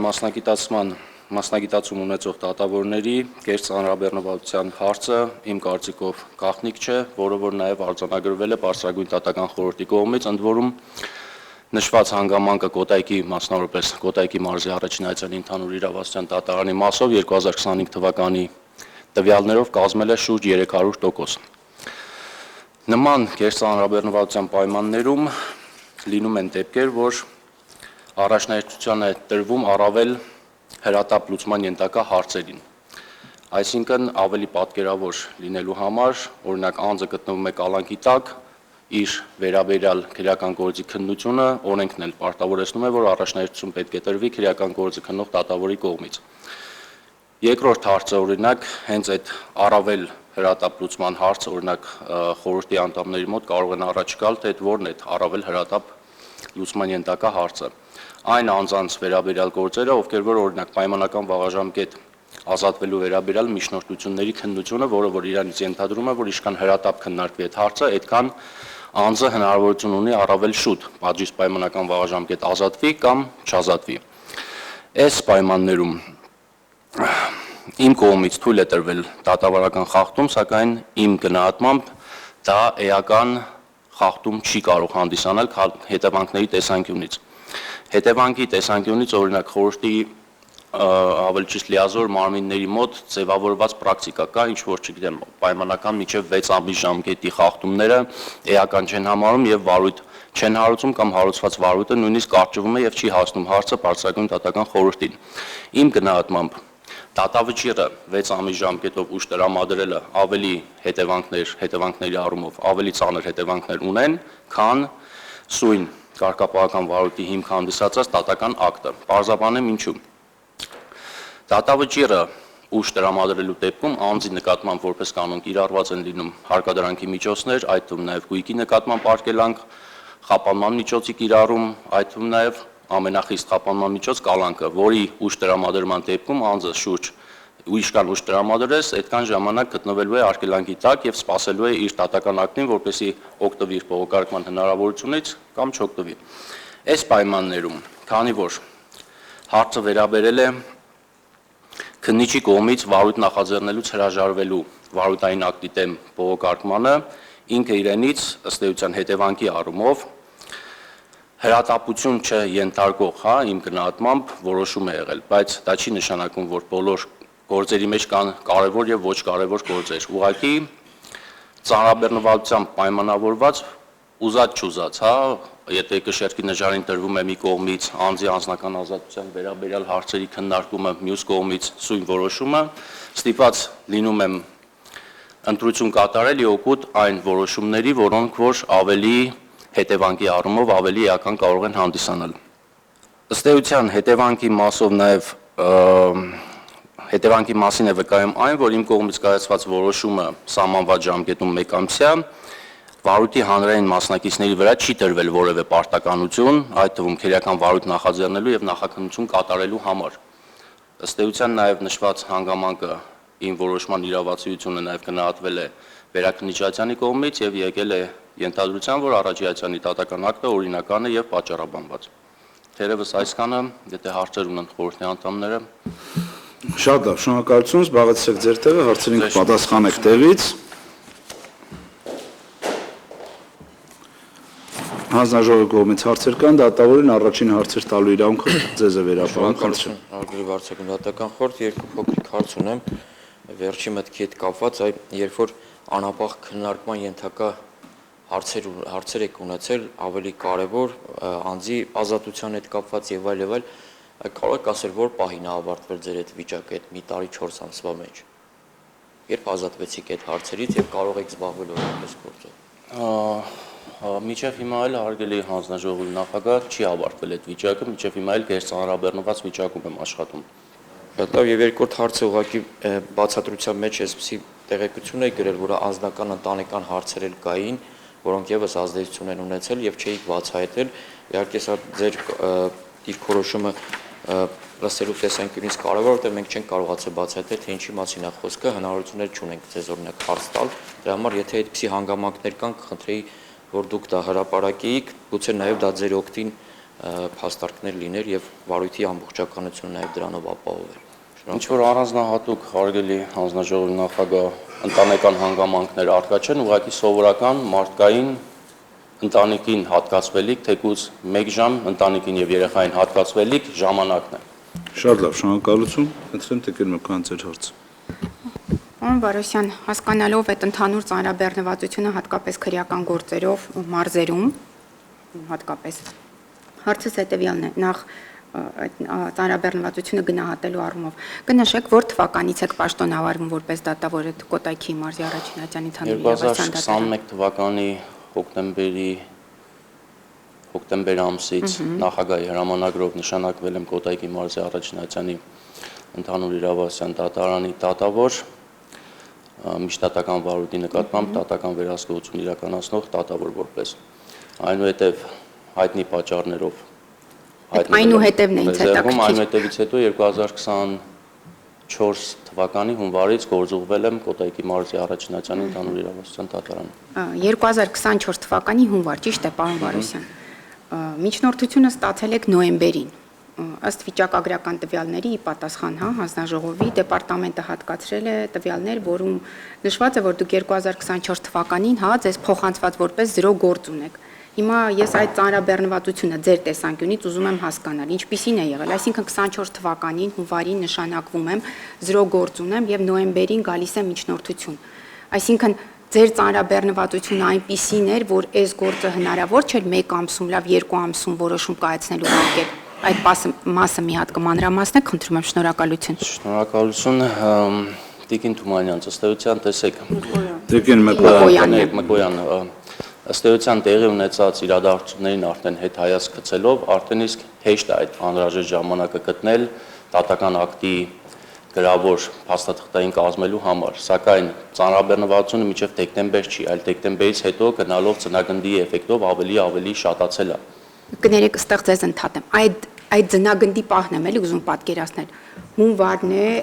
ծնագնդին մեծացա, բայց այդքան մեծ էր ծնագնդին, որ նոյեմբեր ամսին անհնար էր այդ որոշումը, 1 ամսում տալ, պարոն Վարոսյան։ Ներողություն, ես լրացնեմ էլի հարցը։ Գիտեք, նաև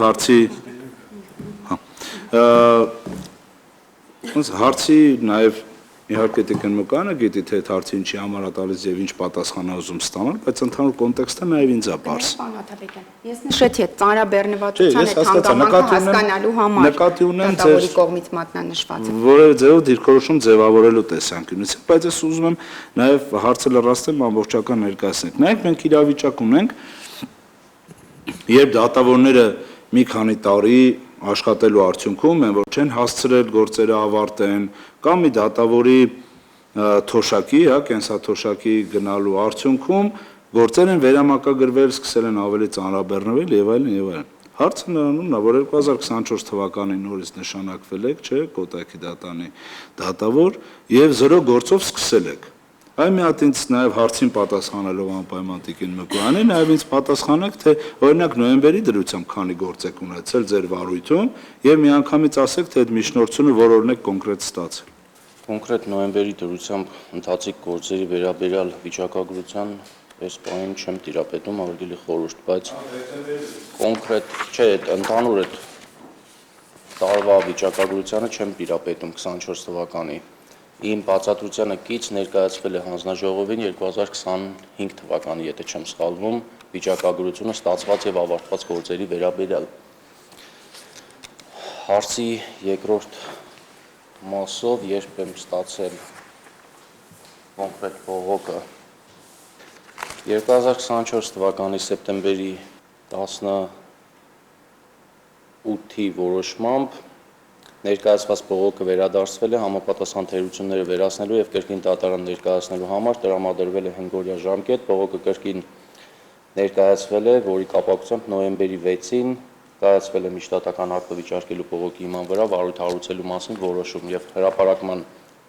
օր է նշանակվել, իրականացվել է գրավոր ընթացակարգով եւ հրապարակման օրը նշանակվել 1 ամսյա ժամկետում դեկտեմբերի 3-ին։ Այսինքն ամսի 3-ին եք ստացել, ես ճիշտ լսեցի։ Չէ, բողոքը երբ եք ստացվել էր բողոքը միջնորդությունա վերջ այդ վարույթի սկիզբն եմ էլի ուզում հասկանալ 11-ին 24 թվականի սեպտեմբերի 11-ին դատարանում փաստացի ստացվել է, սակայն վերադարձվել է սխալները շտկելու եւ կրկին ներկայացնելու համար, կրկին 5 օրյա ժամկետում ներկայացվել է եւ նոյեմբերի 6-ին կայացվել է բողոքի հիման վրա վարույթ հարուցելու եւ հրապարակման օր նշանակելու մասին որոշում։ Շատ լավ։ Դե ծանրաբեռնվածության հետ կապված հարցին Տիկին Մկոյան։ Ծանրաբեռնվածության հետ կապված ինչ-որ վիճակագրության բավարարել ձեզ այս բան։ Շատ լավ, շնորհակալություն Տիկին Հարությունը, խնդրեմ։ Շնորհակալություն։ Պարոն Վարոսյան, ձեր խոսքում նշեցիք, որ բողոքի վերաբերյալ որոշումը կայացրել եք ժամկետում, այսինքն դուք ձեզ վերագրեցիք ամենայն դեպս խախտումներից վերագրվող խախտումներից մեկը միայն, այսինքն կողմերին հասանելի դարձնելու պահը, եւ ասացիք, որ կողմը բողոք ներկայացնողը այդ մասին իրազեկված եղել է հեռախոսագրով։ Հեռախոսագիրը արկա է արդյոք գործում։ Հարգելի խորհրդի անդամ, ըստ էության հեռախոսագիր գործում իմ կարծիքով հեռախոսագիր արկա չի, որովհետև որպես կանոն տեղեկացվում են իրենք, հենց օրը կամ մի օր անցնում իրենք զանգում ելքը առնվազն տեղեկացվում են։ Պատճառաբանությունը բնականաբար առանձին փաստաթղթի ձևով շարադրված չլինելու պայմաններում տեղյակ չեն լինում, բայց ելքի մասին առնվազն ելքի մասին տեղյակ լինում են։ Տվյալ դեպքում ձեր վստահությունը, որ անձը տեղեկացված է եղել իր բողոքի ելքի վերաբերյալ, այսինքն անորոշության մեջ չի գտնվել, 1 տարի 4 ամիս շարունակ չի եղել ստիպված սպասելու, թե ինչ որոշում կկայացնի դատարանը։ Ձեր համոզմունքը, որ նա հեռախոսով այդ մասին տեղեկացվել է, ինչով է պայմանավորված, եթե հեռախոսագիր արկա չէ։ Հաստարկված չեմ կարող ձեր հարցին պատասխանել, իմ տեղեկություններով գործվարույթի նյութերում արկա չի հեռախոսագիր, սակայն պրակտիկայում,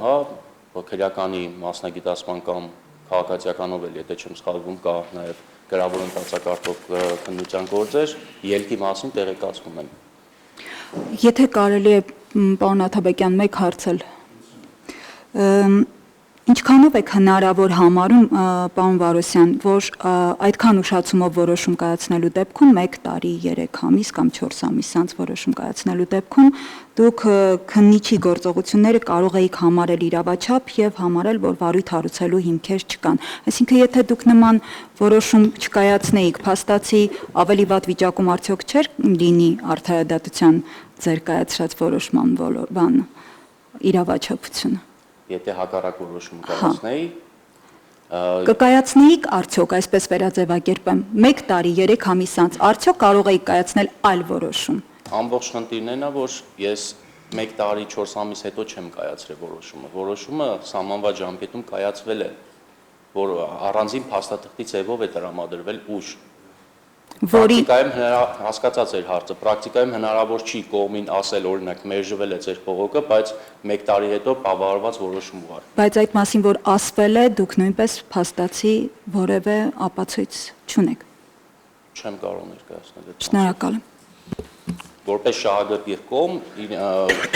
գործող դատավորները կհավաստեն, որ ցանկացած շահագրգիռ անձ զանգում առնվազն ելքը իմանում է։ Այսինքն ելքի մասին նշում վարույթի նյութերում, որ տեղյակ չեմ եղել ես ելքի մասին, իմ կարծիքով չկա։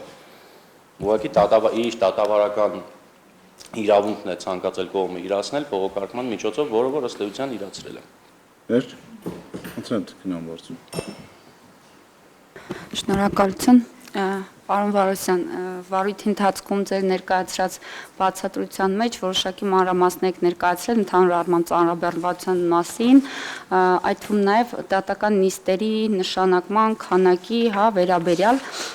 նախ կնշեք այդ կայուն ծանրաբեռնվածությունը այդ ամբողջ ժամանակահատվածում է արկա եղել թե ոչ, եւ ձեր նշած 5-ից 6 դատական նիստերը այդ ամբողջ ժամանակահատվածի անխտիր բոլոր օրերին են վերաբերում, իհարկե բացառությամբ արձակուրդի կամ այլ հարգելի պատճառով բացակայության օրերի։ Հասկանալի է հարցը, շնորհակալություն, տեսեք հարգելի խորհրդի անդամ, ծանրաբեռնվածության պայմաններում օրինակ պայմանական, եթե օրինակ 50 քրեական գործ կա իմ վարույթում, ծանրաբեռնվածությունը օրերի վրա էլի նույնն է գալիս, որովհետև եթե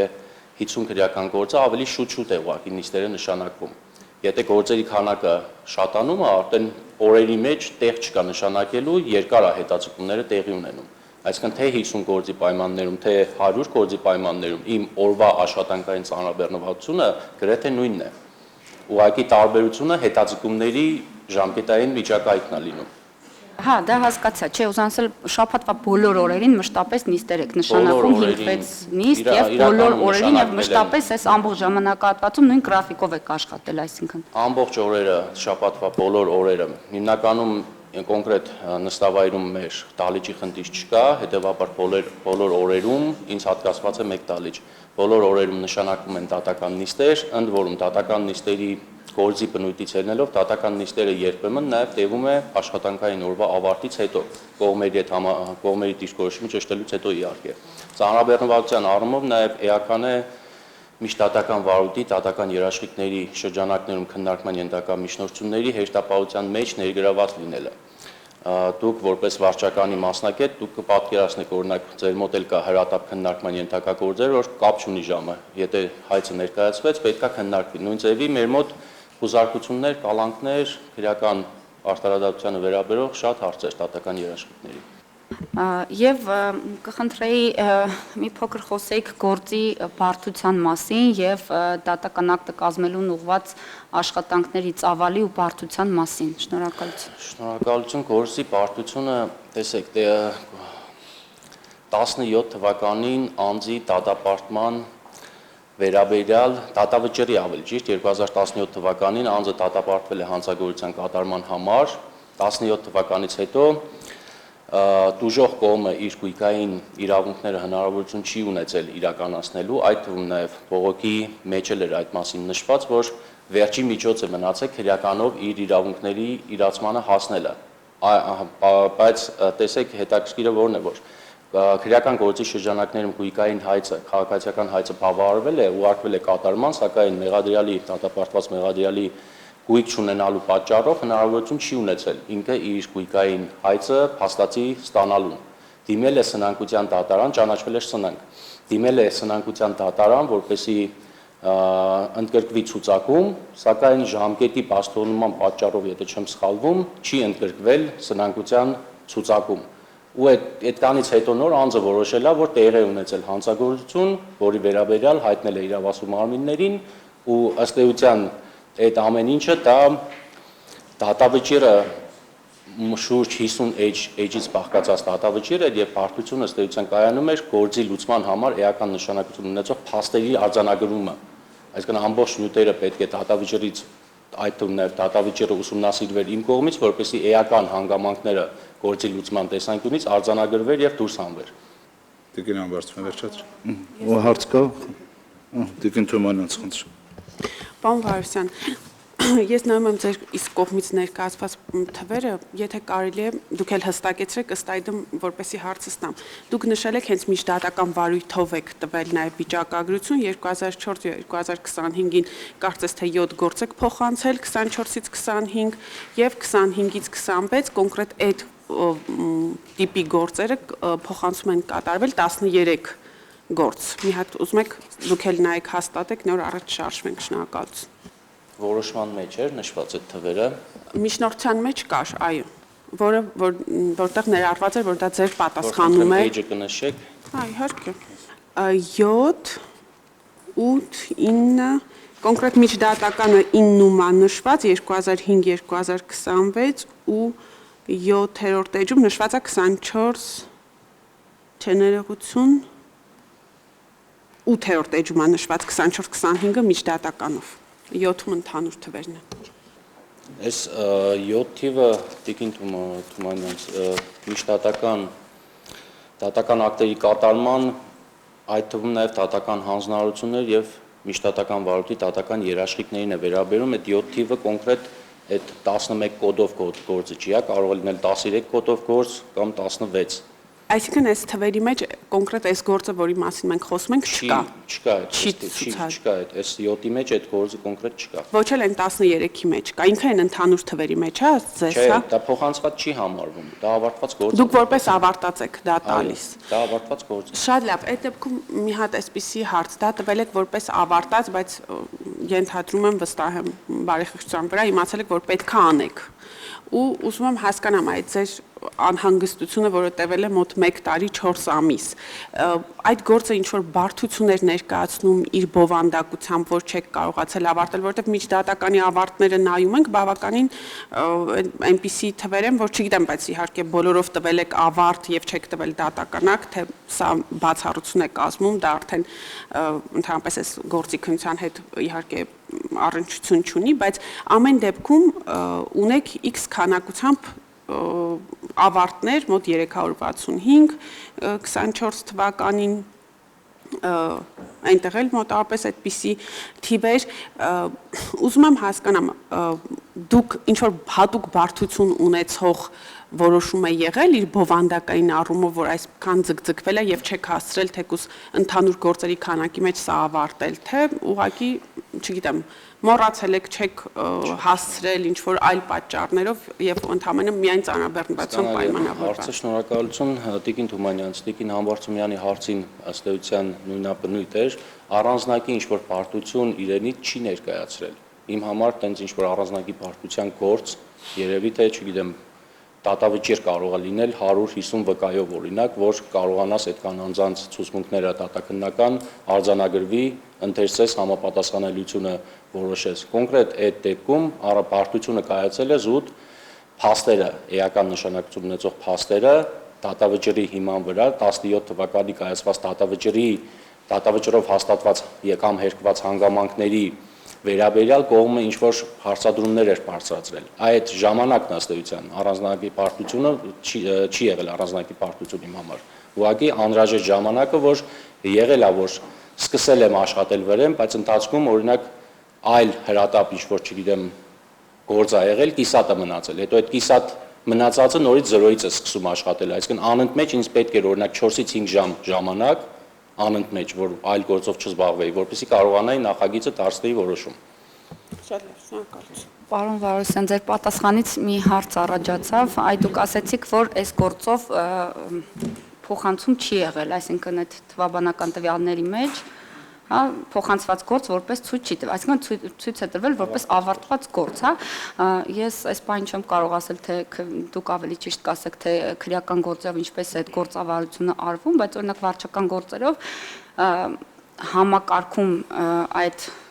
ընթացքը գործի ցույց տալու համար նշվում է, որ ելքը մերժվել է, թե բավարարվել է, հա, հետո նոր միայն այդ մնացած արխիվացման եւ մնացած ընթացիկ գործողություններն են արվում։ Այդ ձեր համակարգում այդպիսի նշում արվել է մերժվելու վերաբերյալ օրենքով սահմանված ժամկետում։ Համակարգը չունի համապատասխան պատուհան մերժվել բավարարվելու, բայց գրասենյակին տեղեկացվել է։ Վստահաբար այս փոխանցված 7 թվի մեջ նշված չի այդ գործը։ Գրասենյակի պետը առնվազն հարցնում է մանավանդ դեկտեմբեր ամսվա վերջին, որ ուշացումները ոչամտորեն հնարավոր է լինել, ելքի վերաբերյալ առնվազն գրասենյակը տեղեկացվում է եւ իր հաշվետվությունում ներառում է դա որպես մերժված։ Հա, բայց դուք տվյալներ չունեք, թե կոնկրետ լրացվել է, չի լրացվել համակարգում, հասանելի եղել է, թե չի եղել։ Չկա նման պատուհան, բավարարվել կամ մերժվելու պատուհան չկա։ Շատ լավ, շնորհակալություն։ Չէ, հետո ձեր եզրափակիչ ելույթով նշեք կասեք։ Հա, Տիկին Համբարձումյանի հարցինի պատասխան ասեք, լավ։ Մենք վարույթի ընթացքում այդ խնդիրը ունեցել ենք, մենք էլ հնարավորություն չունենք տեսնել, որտեղ դա ոչ մեկի մոտ չի երևում։ Այսինքն մասնակիցներից ոչ ոք չի կարող ինքը տեսնի եւ հասկանալ։ Բացի Շնորհակալություն պարզաբանման համար։ Ի վերջո ուզում եմ իմանամ 2025 թվականի քանի քրեական գործ եք ստացել։ Ստացվել թե ավարտվել։ Չէ, որ ասում ավարտվել է, որ ավարտվել լիներ, կասեի ավարտվել, էլի քանի քրեական գործ եք ստացել 25 թվական։ 213 քրեական գործ նախորդ տարվանից փոխանցվել է 64-ը, որոնցով 183-ով կայացվել է վերջնական դատական ակտ։ Այ 183 դատավճիռ եք տվել, չէ, տեսակները դնենք մի կողմ։ Ես մի որոշումը, որ ձեզանից պահանջում էր մի 4 ժամ, այ վերջը ի՞նչն էր խնդիրը, որ 1 տարի այդ 25 թվական, ես հատուկ հարցեցի 25 թվական,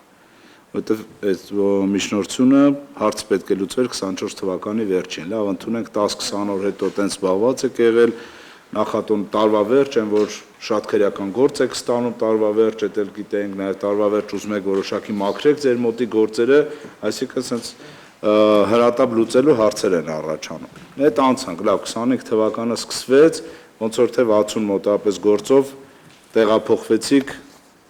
չէ՞, քանի գործով տեղափոխվեցիք 25 թվական։ 90 Դե դրանք այդ միջդատականները։ 64 գործով մտակ 2025 թվական։ Այդ 4 ժամը, դա էլ դուք եք ասել, էլի, որ 4-5 ժամ էր պետք ինտենսիվ աշխատելու եւ այդ որոշումը համապատասխան դատական ակտը տալու։ Ինչն էր խնդիրը, որ այդ 2025 ամբողջ 2025 թվական, չեմ էլ գալիս 2026-ի միջև ապրիլ, էլի, չէ՞, ոնց որ թե 26-ի ապրիլ ամիսն։ Այդ 4-5 ժամը չեղավ հատկացնել։ Տրամաբանությունը ուղղակի էլի հասկանալ։ ըստ էության Տիկին Համբարձումյանի հարցնել էր կամ Հարությունյանի կներեք չեմ հիշում 64-ա թե 164-ա ըստ էության նույն օրվա ծանրաբեռնվածությունը նույնն է լինում։ Այսինքն եթե օրինակ 64 գործով ես օրական նշանակում եմ 5-ից 6 դատական նիստեր, շաբաթը 1 կամ 2 շաբաթը 1 հաճախականությամբ, 164-ի դեպքում էլի օրական 5-ից 6 գործեր ուղղակի արդեն 2 ամիսը 1 հաջորդ պարբերականությամբ կնշանակվի։ Այսինքն ընթացիկ գործի թիվը իմ կարծիքով ծանրաբեռնվածության վերաբերյալ ցուցանիշ չի, հավարտն է ծանրաբեռնվածության վերաբերյալ ցուցանիշը։ Այսինքն գործերի քանակը ծանրաբեռնվածության ցուցանիշ չի։ Ես ճիշտ հասկացա, այսինքն դուք կունենաք 60 գործ թե 160 գործ այս համար տարբերություն Օրվա չկա։ ծանրաբեռնվածության մասով չէ, որտեղ նույն գործով ենթադրենք, եթե մի գործով նշանակում եմ 2 շաբաթը 1 նիստեր, 164 գործի պայմաններում արդեն 2 ամիսը 1 նիստեր կնշանակվի։ Այսինքն օրվա ծանրաբեռնվածության վրա գործի ընթացիկ քանակը ըստ էության էական նշանակություն ունենալ չի կարող իմ կարծիքով։ Այսինքն կարող ենք ընդունել, որ իհարկե չեմ կարծում իրավիճակը